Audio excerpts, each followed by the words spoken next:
Hi friends, I'm back.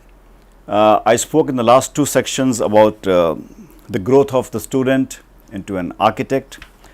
So how he becomes a fresh graduate, he comes into the market. So now he is in the market.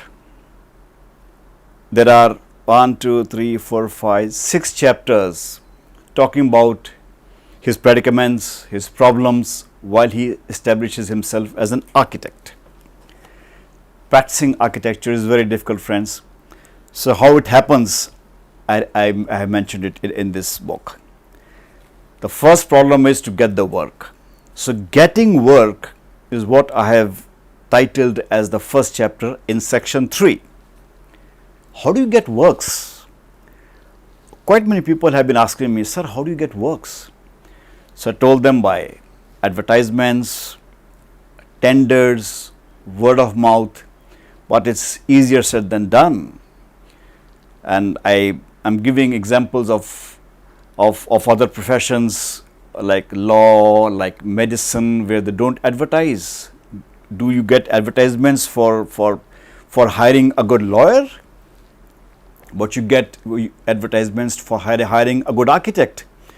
So you actually quote, we are tendering, we are actually contractors. So getting work is a fantastic chapter, and you will laugh out. Then there is something called prime contractor. So you work in a project where there is a major contractor. He is the hero. You and I think that we are heroes. We are not. Prime contractor is the hero. So his dominance is prevalent everywhere.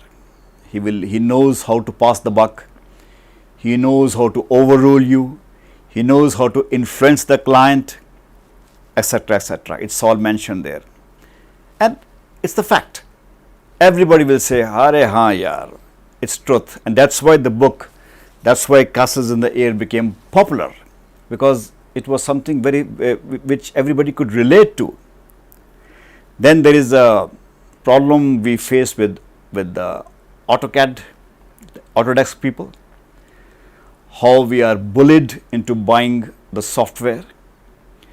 But not to be very controversial, I call it DAD-CAD and not something else. So I've written incidents where they come into your office, they catch you for the pirated softwares, and how you blow yourself up first and then you are blown apart later. You end up paying lakhs of rupees. So when you install one computer, it costs you a few lakhs because you need to have an original software. So the moving into profession, you get projects, you hire consultants. You have a consultant for public health, electrical, structural engineer, fire, etc., etc. So the conversations with them are fantastic. Their attitude towards you is different. So ultimately you realize that particular consultant is talking about only his profession. He is not concerned with your grand project, your building or my building. So at the end of the day, you become a conductor. Like you have an orchestra, 100 people working under you, but you know what to do. So talking witty that you are ultimately doing everything yourself. Then there are vendors. At every half an hour, I experience one vendor coming into my office. Everybody feels that there are people selling the building materials. So their behavior, their their way of selling a product, their tact of telling that the project is the best, it's the green project, etc., etc. Half truth, half false is all about vendors. Very good. It's a very hilarious thing. And our attitude towards them also is something which you should read. The worst part in our profession is going to the estate office. Every project must have the drawing sanctioned, right? So you know what goes into there, and if you don't know, read it. The way we are humiliated, the way we are dealt with, the way we are shown that you have been educated for 5 years and you know nothing. Those dialogues, they hit you here. Everybody in the profession will relate it to it. Ki, my goodness, what do we do? But it's a part of a profession.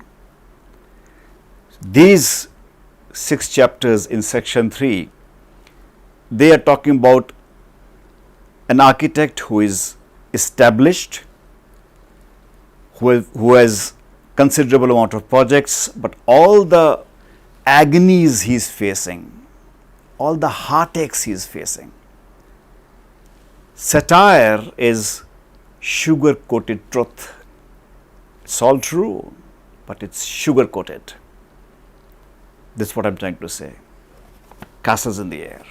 You must read it.